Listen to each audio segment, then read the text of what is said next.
Il est 20h, vous regardez la télévision Teranga Sénégal. Mesdames, Messieurs, bonsoir. C'est un plaisir de vous retrouver dans cette nouvelle édition. Tout de suite, les titres. L'État du Sénégal débourse une somme de 71 millions de francs CFA répartis entre les victimes de l'accident qui s'est produit à Mbanda Diop, occasionnant 22 morts et 25 blessés. Cette somme sera remise dès demain par le ministre Samba Diombenka. Tambacounda, après les transporteurs, c'est au tour des vulgarisateurs de s'indigner par rapport à la décision de l'État du Sénégal concernant les pneus importés. Ils menacent de se faire entendre si l'État ne revient pas sur sa décision. Touba, les élèves du collège de Ngant Paté étaient en grève la semaine dernière à cause de la situation difficile dans laquelle ils étudient. Les détails dans ce journal.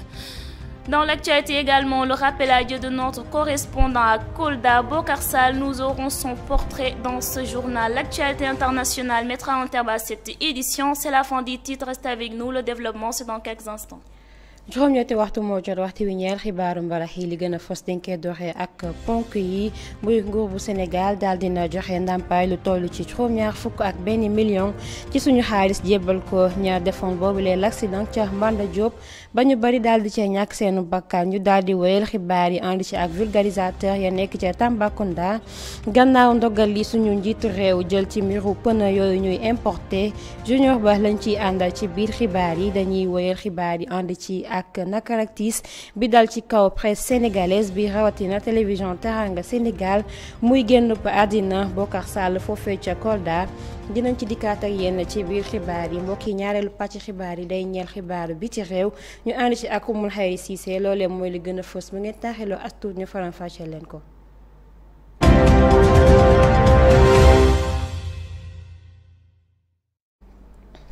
L'État du Sénégal débourse une somme de 71 millions de francs CFA répartis entre les victimes de l'accident qui s'est produit à Mbanda Diop dans l'arrondissement de Nguyen Sarr, occasionnant 22 morts et 25 blessés.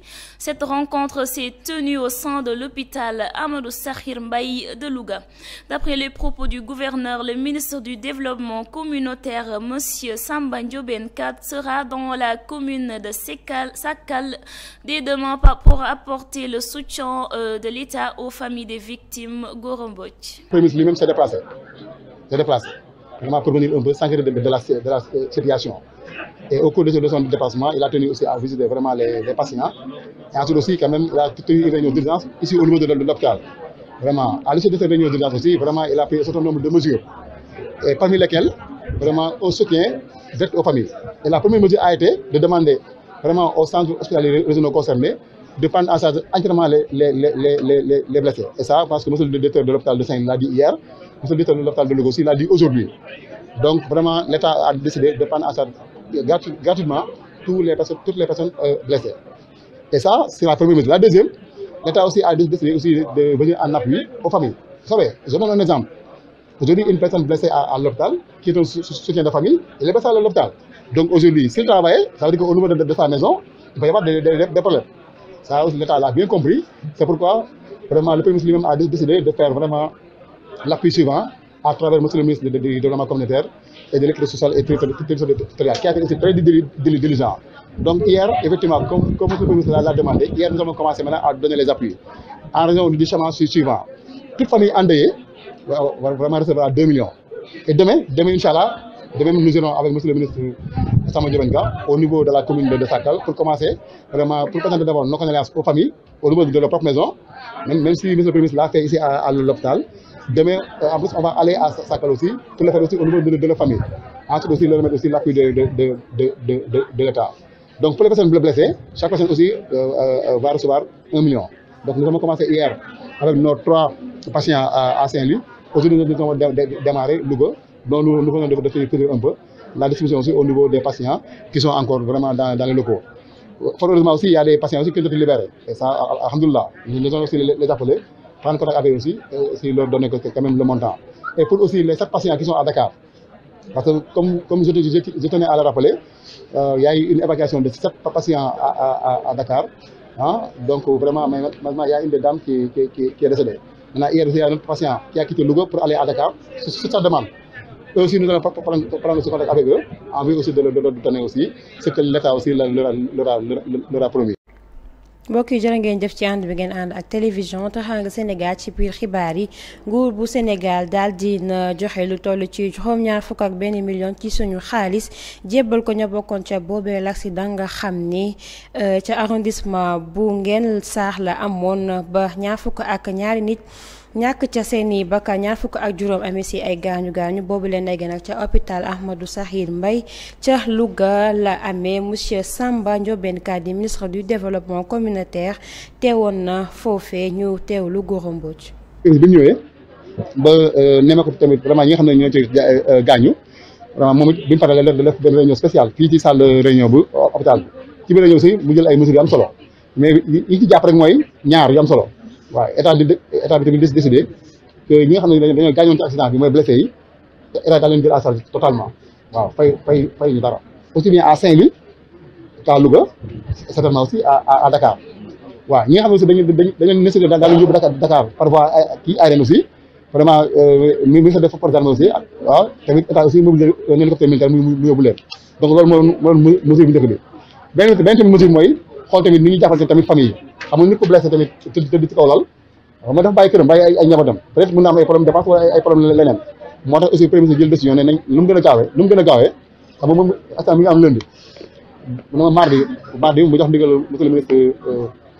monsieur le ministre Samba Ndiobène Ka moom aussi maa ñu instruire tamit vraiment daañu yónnee tamit mbir mi mu ne laan mardi nañ commencé appuyer ñi nga xam ne ñoo am ay gaañu démb maa ngi woon Saint-Louis am na foofu 3 blessés waaw danañ da ngeen nemmee ko tamit joxe tamit appui bi nga xam ne moom la état bi décidé maintenant appui bi na naka la demee dafa am ñaari pàcc képp koo xam ne da nga ci ñàkk sa bakkan waaw sa njaboot dina la jox ci yow sa loxo 2 millions te loolu incha allah suba à 10 heures la ñu war a dem fële Sakal ànd ak monsieur le ministre Samba Ndiobène Ka pour jëmal tamit loolu def ko en même temps aussi daal leen aussi tamit indi suñu njaal c'est vrai def nañ njaal bi fii tamit hôpital mais loolu tamit doyul dañuy demaat ba dëkk ba dafay joxe tamit suñu njaal beneen tamit ñu ne aussi chaque personne bi nga xam ne aussi da ci blessé wu nekk tamit hôpital waaw état bi ñu def sa loxo tamit 1 million tey loolu lañ ko commencé tamit di ci liggéey. waaw léegi enveloppe globale bi comme ni ma ko waxee sànq rek ci français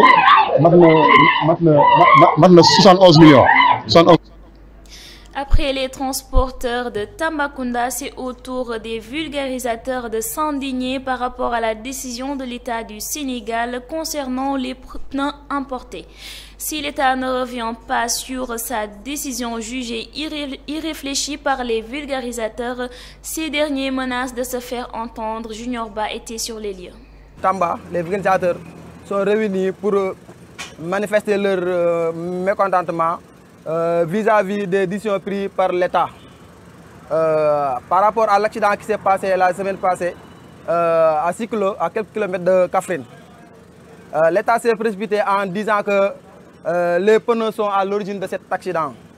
Alors que quand il y a un accident, il ne faut pas se précipiter, il faut voir les éléments qui ont causé un accident. Parce qu'un véhicule c'est composé d'éléments de fer, de pneus et des éléments de liquide.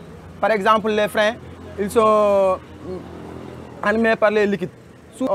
Ce qu'on veut, nous, les vulgarisateurs de Tamba, on veut que l'État se reprenne de sa décision en disant que les pneus venant de France seront arrêtés. Parce que parmi les vulgarisateurs, il y a des gens qui ont fait l'école. Alors qu'ils n'ont, par malchance, ils n'ont pas eu le travail au niveau de l'État. Ils se retrouvent dans un coin en ouvrant un atelier pour se gagner leur vie dignement. Parce que au Sénégal ici, il y a plusieurs personnes qui se nourrissent de l'argent des pneus. Mais si par exemple, si l'État arrête ça, ces gens-là, ils ne vont pas masser du sable. C'est ça. C'est-à-dire que quand il y a un accident, on ne peut pas se précipiter. On peut diminuer au niveau des véhicules, mais en disant aux autorités, aux hommes de tenue, de faire leur boulot. Je ne les accuse pas, mais je les dis de faire.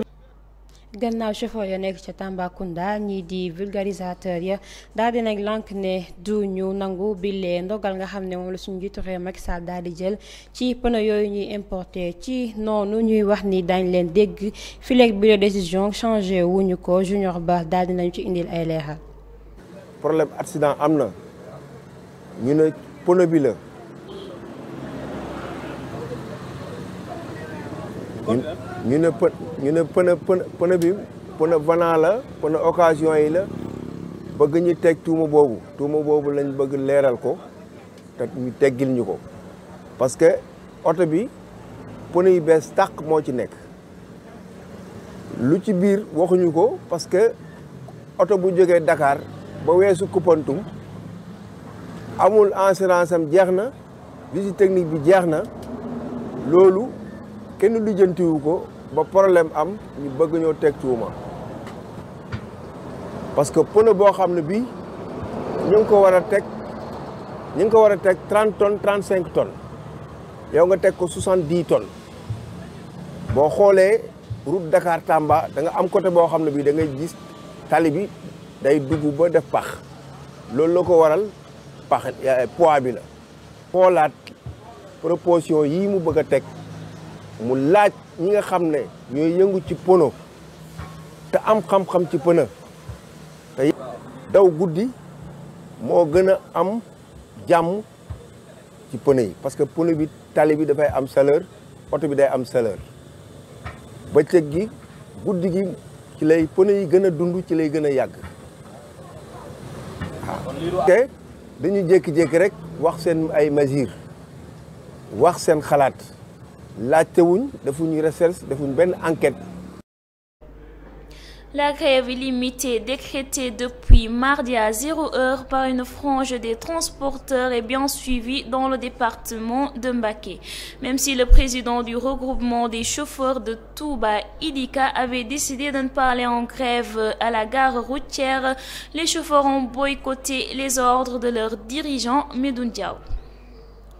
Le mot d'ordre de grève est bien suivi dans le département de Mbacké, même si le président du regroupement des chauffeurs de Touba avait décidé de ne pas aller en grève, mais à la gare routière de Touba, la réalité est tout autre. Ñun dañoo bokk ci benn intersyndical boo xam ne dañ ko taxawal monsieur Alassane Ndoye moo ko jiite. Nous sommes de l'intersyndical dont Alassane Ndoye en est le secrétaire général. On est en collaboration avec Gora Khouma, secrétaire général du syndicat des travailleurs routiers. Nous avons décidé d'aller en grève contrairement à d'autres présidents et chefs de garage de Diourbel et Touba. Mais vous avez constaté de visu que tout le monde est allé en grève. Xam nga ni kon chauffeurs yi ñoo moom oto yi ñoo koy dawal 90% chauffeurs yi ñoo moom oto yi. Trouvé à la gare routière de Touba, Baïlah Diop qui devrait se rendre à Fatick va subir les conséquences de cette grève illimitée. maa ngi bëggoon a dem côté Fatick. Je suis là depuis 6 heures du matin. Je devais aller à Fatick pour mes courses, mais le mot d'ordre est bien suivi. Du coup, nous ne pouvons pas vaquer nos occupations. Rien que pour ñu ne dañuy grève. Selon Pape Diagne, secrétaire général des travailleurs du transport interurbain, il n'est plus question de se fier uniquement aux promesses de l'État. De simples promesses pour revoir les mesures, nous, intersyndicales des travailleurs du transport interurbain, on ne va pas l'accepter. grève illimité bi ñu décrété woon niki talaata topp nañ ko nim ko waree foofee ca Mbacké gannaaw bi nga xam ne kii di Sidi Idi Ka dite ñi nga xamante ne ni ñoo di regroupement chauffeur yi foofee ca Touba nangul woon boobule décision taxul chauffeur yi daal dinañ lank ne duñu dem liggéeyi ci noonu ñu teewlu Modou Diop mi ci defal ab reportage. li ëpp ci transporteurs yi Sénégal grève bi ñu suubu daal nañ koy jëmal bu baax a baax ci département bu Mbacké donte ni président regroupement chauffeur yu Touba moom xamle woon na ne du dem grève wane chauffeur yi nekk ci garage bu Touba ànduñu ci boobule dogot ba tax na dañoo xëy banque seen yi loxo. ñun dañoo bokk ci benn intersyndical boo xam ne dañ ko taxawal monsieur Alassane Ndoye moo ko jiite ànd ak Gora Khouma ñun ñoo démarqué wu dañuy dem grève. ñun ay chauffeur lañ du ñuy transporteur région de Diourbel dégg naa seen président yi fi nekk au niveau de Diourbel et de Touba dañoo démarqué dem grève yow miy journaliste constaté nga garage bi gis nga li fi nekk xam nga ni kon chauffeur yi ñoo moom oto yi ñoo koy dawal 90% chauffeur yi ñoo moom oto yi ñoo koy dawal ñun ñoo dem grève. waa ji ñu fekk ci garage bu Touba mu waroon a dem ba Fatick moom mi ngi ñaawlu lool bii les grève. maa ngi bëggoon a dem côté Fatick. daa bëggoon a dem xam nga xëy 6 heures du matin bëgg a dem Fatick am ay soxla yi te yoo war a dem doxi mënuloo fexe ba dem doxi ko rien que pour ñu ne dañuy grève. bu ñu sukkandikoo ci Pape Diagne secrétaire général du syndicat des travailleurs du transport interurbain ñoom lu ñu bëgg mooy lépp lu ñu jëflanteeti ak nguur gi mu nekk lu ñu xaatim ci ay kayit waa dootuñu nangooti ay diggéey kese. xam nga waxe kese ñun duñ ci dox ñun booy def naan dellu naa ginnaaw ci waxi kese duñ ko def ñun intersyndical bi dañ ni lépp lu waay di def da nga koy bind jox nu noir sur blanc ñu xam ni yaa ko diggee yaa ko def mais waxe kese ñun dootuñu ci dox. Je vous l'annonce en titre, rappel à Dieu de notre confrère Bokar Sall, enseignant de profession. Il était surveillant au SEM de Kabendou depuis quelques années. Membre de la presse régionale locale de Kolda, il est tombé hier sur la route en revenant de l'école, transporté par les sapeurs-pompiers à l'hôpital régional de Kolda. Il a succombé à ses blessures tôt ce matin et l'enterrement a eu lieu ce jeudi à 17h au cimetière de Kunkande auprès de son père dans son village natal d'origine. La presse sénégalaise est en deuil. Né le 18 août 1968 à Koukane, Sénégalais et marié, Bokar Sall résidait à Saré Moussa, situé dans la région de Kolda. Notre confrère très actif a tiré sa révérence ce jeudi 19 janvier 2023 suite à un accident mortel. Il est sorti de l'école de formation des instituteurs de Kolda. Après sa sortie, il est affecté à Kandiaï où il a servi pendant beaucoup d'années. Après, il était affecté au Saint-Koukane comme surveillant. Ensuite, il était correspondant de télévision à Koukane où il était également un journaliste au niveau d'une radio communautaire qui s'appelait Tauri FM. Après Tauri FM, il a atterri ensuite sur une autre radio qui s'appelle Bantarido FM. Il a aussi été à la radio Sewonde FM. Il était aussi un correspondant de DTV. Bokar Sall était un collaborateur de tous les médias de Vélingara, radio communautaire locale, mais aussi d'autres groupes de presse au niveau national. Très courtois, il sillonnait toutes les activités territoriales à la recherche d'informations. Connu pour son professionnalisme, triste nouvelle pour la presse sénégalaise, plus particulièrement à la télévision Teranga Sénégal. Nous avons perdu un doyen courtois, engagé et modeste. Repose en paix, Bokar Sall. Que Dieu l'accueille. Nakar ak tiis lañu yeewoo muy wàccub liggéey kii di Bokar Sall nekkoon suñu naataango bi ñu teewaloon foofee ca Kolda.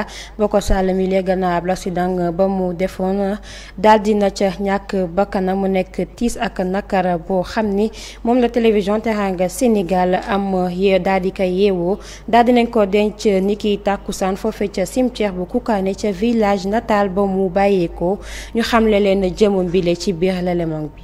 Nakar ak tiis la télévision Teranga Sénégal yeewoo tey si alxames jile mu di wàccum liggéey suñu natango ba ñu teewaloon ca diwaanu Kolda di wuyoo ci turu Bokar Sall. Bokar Sall mi lee nag mu ngi ganee àddina fukki fan ak juróom-ñett ci weeru août ci atum 1968 foofee ca Koukane bokk ca région bu Kolda mu nekkoon taskatu xibaar bu am taxawaay loolee ci wàllum liggéeyam gannaaw bi mu génnee ca l'école de formation des instituteurs bu Kolda jaar sax ca rajo communautaire bu Tauri FM ba ci sax nekkoon ndaw li toogaloon DTV ca diwaanu Kolda ñu xamoon ko ci fonkoon liggéeyam daan ko def te teg ko ci charte.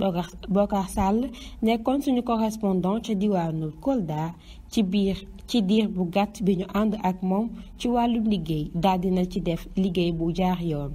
Rédaction bu Teranga Sénégal TV moo ngi jébbal njaalam ci mboolem way taskatu xibaar yi tey ñaanal Bokar Sall mu xippee aljanay firdawsi. Parlons de toute autre chose. Les élèves du collège de Nguyen Pathé sont mécontents et étaient en grève la semaine dernière à cause de la situation difficile dans laquelle ils étudient. Ces collégiens dénoncent l'état des abris provisoires dans lequel ils font leurs cours et l'absence d'électricité au sein de l'établissement. C'est un reportage signé Seydou Koulibaly. Les élèves du collège de Nguyen Pathé étaient en grève la semaine dernière à cause des conditions difficiles dans lesquelles ils étudient. Ces élèves dénoncent l'état des abris provisoires et l'absence d'électricité au sein de l'établissement. On a beaucoup essayé, mais on ne peut plus continuer sur ces conditions. C'est en octobre 2014 que le collège de Nguyen Pathé a été créé. Nous étions dans le village à chercher où faire cours, à emprunter des salles pour pouvoir étudier. C'est en décembre 2018 qu'on a eu un collège avec des abris provisoires. On a fait avec ces abris jusqu'à maintenant, mais désormais, c'est plus sûr parce que des fois, c'est des serpents, des marguillas qui sortent lorsque nous faisons cours. La poussière aussi nous dérange, mais surtout le bruit des zincs. Jusqu'à présent, on ne peut pas avoir de bonnes salles et nous sommes prêts à faire la grève jusqu'à la résolution de nos problèmes. On a enlevé le mot d'ordre, mais cela ne veut pas dire que nous avons abandonné la grève, mais on va attendre pour voir si les autorités vont tenir leurs promesses. Au cas contraire, on va reprendre la grève parce que c'est très difficile de faire cours en ces conditions et nous le vivons chaque jour. Les professeurs sont de même avis que les élèves. Comme vous le voyez, bon, les élèves ont pratiquement tout dit et c'est une situation qui est réelle. On vit ça chaque jour. L'État, il dénonce l'état des salles de classe, l'état des abris, du moins, l'état des abris provisoires et aussi l'électricité. Vous savez, il y va de la sécurité des élèves, mais aussi de la nôtre en tant que professeur. Parce que être dans les salles de classe avec les serpents, franchement, et en plus avec la poussière, si on est asthmatique, ça pardonne pas. Les parents d'élèves veulent que leurs enfants continuent de faire cours. Sur ce, ils font appel aux autorités pour la résolution de leurs problèmes. Nous ne sommes pas pour la grève. Nous, en tant que parents d'élèves, nous savons que quand nos élèves désertent les salles de classe, c'est eux qui perdent et c'est nous qui perdons à la limite. Parce qu'au moment où les autres collèges sont en train de travailler, nous, nos enfants sont dans les rues, là, ça nous met mal à l'aise. Nous avons le cœur meurtri. C'est la raison pour laquelle nous demandons vraiment aux autorités compétentes de venir en aide au collège de Guent Pathé. Le collège de Guent Pathé en a besoin parce que dans ce pays, nous sommes vraiment des citoyens et que la commune de Guent Pathé manque pratiquement de tout. Le principal de l'établissement, après avoir rappelé les motifs de la grève, en a profité pour demander de l'aide auprès de l'État. Les élèves qui étaient en grève la semaine dernière avaient comme motif les abris provisoires. Ils disent que bon, ils en ont suffisamment vécu avec ce mal-là, qu'avec les abris, il y a trop de poussière. Ils ne cessent d'acheter des bics parce qu'avec la poussière, c'est impossible d'écrire. Avec le vent, c'est impossible de faire cours. Sont des abris aussi, bon, peut-être qui ne sont pas bien faits. Ça menace de tomber. Il y a aussi, disent-ils, les reptiles qui sortent, des serpents, des margouillas de gauche à droite. Et souvent, les enfants, vous les connaissez, ils ne peuvent pas supporter ces genres de situations. Ce qui fait donc aussi, l'autre motif, c'était l'électrification de l'établissement en tant que tel. Et nous tendons aussi la main à l'État et à tous les partenaires de près ou de loin qui peuvent vraiment aider le collège Guent Pathé en équipement. Ces élèves ont enlevé le mot d'ordre de la grève, mais promettent de continuer si les autorités ne tiennent pas leur promesse. ndongo ya nekk ca Guent Pathé daal dinañ mer ba futu tàmbali ab grève ndax situation bu metti ba ñu dund ca boobee l'école yooyee ndaw nag ña ngay ŋàññi abri provisoire yi ñuy jàngee waaye it ñàkkum courant ba am foofee ca boobee l'école bi le reportage Seydou Coulibaly lañ ciy àndal. ndongo yi jàngee ci collège bu Guent Pathé amaloon nañ ab grève ci fan yi ci ginnaaw seen doxum ñaxtu boobee nag lu ko waral du dara lu dul abri provisoire yi ñuy jàngee ak ñàkkum courant. xool nañu xool mais lii nii mënatuñu muñ parce que en octobre 2014 le collège de Guent Pathé a été créé. dañu nekkoon ci biir dëkk bi di xool ay salle di àbb fu nekk di fa jàngee ba ay décembre 2018 ñu doog a am collège ñu am collège ñëw ci collège bi teewul ci ay abri lañ nekkoon di ko muñ ba tey jii yëf yi dafa ñoo mujjee ëpp loxo. te lay kàttan ngir ñoom ñu arrêté grève bi léegi nag loolu autorité rek ay ñooñu si mën a dimbale surtout à commencer par le ministre de l'éducation nationale ñu xam Guent Pathé dañ ko war a jàppale ci seen CM bi ñun daal léegi lenn la ñu bëgg tey wàllu CM la ñuy wax mais Guent Pathé problème yi bëri nañu problème mu yoon a ngi fi problème mu santé ngi fi problème mu éducation mu fi mais tey li ñu gën a yitteel instant nii mooy ñu tabaxal ñu suñu CM bi pour suñu doom yi am fu ñu jàngee tey bu ñu waxee école boo xoolee tey commune Guent Pathé bi yëpp école primaire yi sax école yi ci clôturé dañ koy compter vraiment suñu commune bi wàllu jàng des na fi gannaaw loolu moo waral xale yi nekk ci grève ndax xale yi ñoom seen wax mooy fii ki fan yu néew suñu gisut benn luy niroog ay ciment luy niroog ay construction wala luy niroog effort pour que effort yooyu wane ne solution mu ngi am ñoom dañuy delluwaat ci mbedd mi dañuy bàyyiwaat classe yi loolu nag vraiment ñu ngi ciy sàkku ndimbal vraiment ci ñi nga xam ne ñoom ñoo yor tabax bi ñu ñëw jàppale ñu parce que vraiment loolu bëgguñ mu am ñu ngi ñaan daal vraiment tous les autorités compétentes ak fu ñu mën a nekk ñu dimbale CM Guent Pathé bi pour que mu am ay salle de classe. principal l'école boobee nag ginnaaw bi mu fàttalee li sabab gréewu ndongo yi moo ngi sàkku ci état mu wàllu leen. ndongo yi élèves yi comme ci jamono yi weesu ñu defoon ay doxum ñaxtu muy grève di ñaxtu ndax ci mbaar yi ñuy jàngee nee nañu vraiment mbaar yi mënatuñ koo supporter ndax nee nañu poussière bi dafa bëri day daanu seen kaw bu ñuy bind bik yi dañuy kale ñoom dañuy poussière ci li ñuy joytu nee nañu bu amee ay élèves yoo xam ne dañoo asthmatique poussière bi da leen di déranger voilà aussi jaan yi nee nañu jaan yi dañuy génn foofu donc loolu yëpp mu nekk ay mesures yoo xam te ne bon li fi nekk moo tax loolu am fi ni ñu mën a wax et donc ñuy ñaan ndimbal tàllal loxo donc état tàllal loxo aussi partenaires yi mën a jàppale état aussi ba CM bi mën a am beneen xar kanam. xale yooyee nag nangu nañu dégg ndigal loolee sax waral ñu daldi dellu ginnaaw waaye ñu ngi xamle fii ak ay fan bu ñu gisul liñ leen wax dañuy daldi grévaat. Merci Seydou Koulibaly. Terminons cette édition hors de nos frontières en compagnie de Oumoul Khairi Cissé. Démarrons cette page internationale avec la Guinée équatoriale. Selon l'annonce faite mardi à la télévision d'État, Rutland Obiang a été placé en résidence surveillée.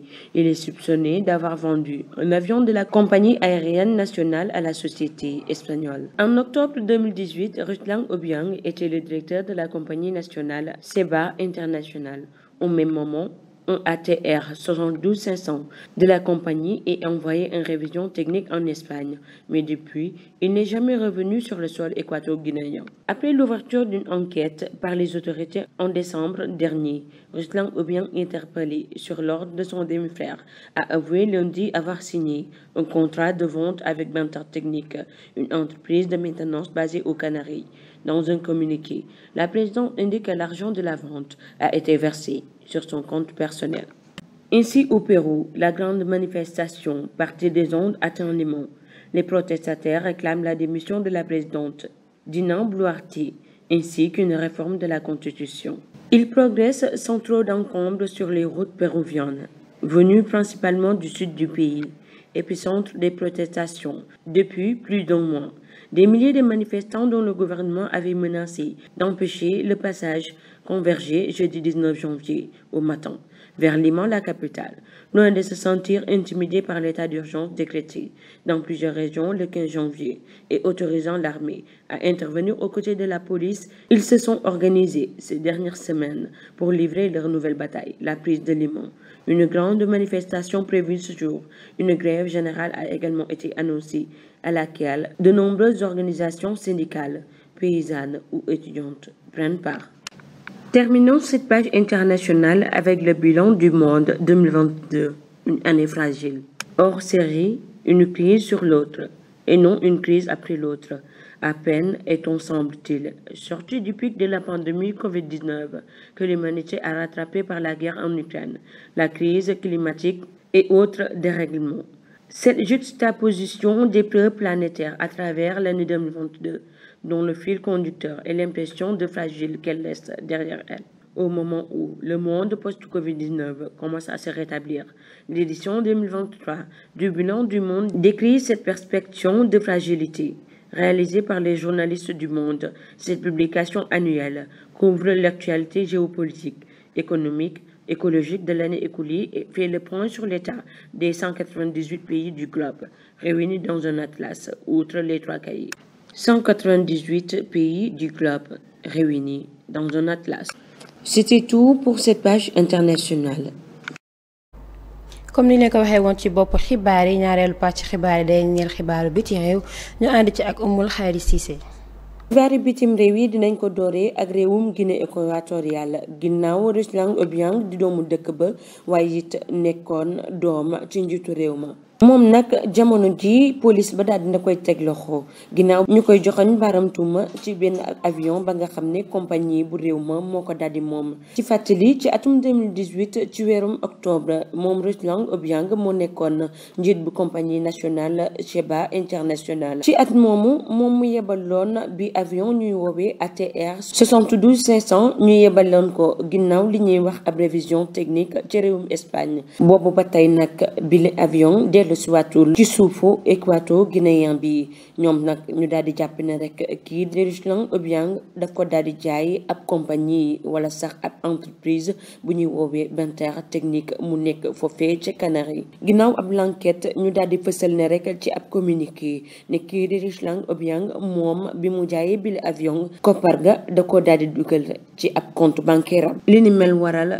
Théodorin Obiang nekk mbokk ci moom daal di rek digle ñu daal di koy teg loxo. xibaari bitim réew yi dinañ ci toptal réewum Pérou ginnaaw ab dox ñaxtu bi nga xam ne askan wa ñu ngi koy amal ngir rek di wax ne njiit mi di Dina Boluarte na fa daal di jóge. tey ci alxemes ji fukki fan ak juróom-ñeent ci weerum janvier askan wa daal di nañuy génn ci mbeddu Pérou yi. ñoom nag ginnaaw sax ay menaces yi leen gouvernement ba daal di def taxul benn yoon ñu daal di découragé wala sax ñu teggi seen tànk ngir xeex seen àq ak seeni yelleef. xibaar yi bitim réew yi dinañ ko jeexalee ak bilangu àdduna bi nga xam ne atum 2022 bi metti woon na lool ginnaaw ay crise ci lu mel ni pandémie bi di Covid-19 wala sax guerre ca diggante Ukraine ak Russie. mu nekkoon ab at mu metti lool ci àdduna wérngel képp ndax nag bu ñu xoolee Covid-19 amul woon xaj ak seen àdduna yëpp la daal di laal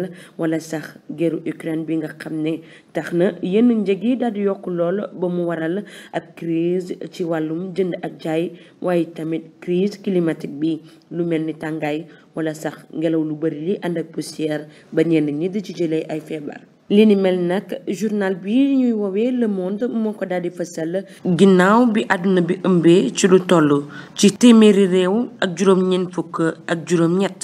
mbokk yi lii lañ leen andiloon ci xibaari bitim réew jërë ngeen jëf.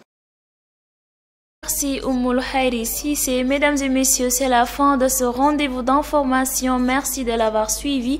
Merci de votre fidélité. Restez fidèles aux autres programmes de la TSTV. Bonsoir. jërëjëf Adja Maimouna Thiam mbokk yi loolee moo buur xibaaru mbarax yi di leen jox dig daje ëllëg ci yeneen jotaayu xibaar jërë ngeen jëf.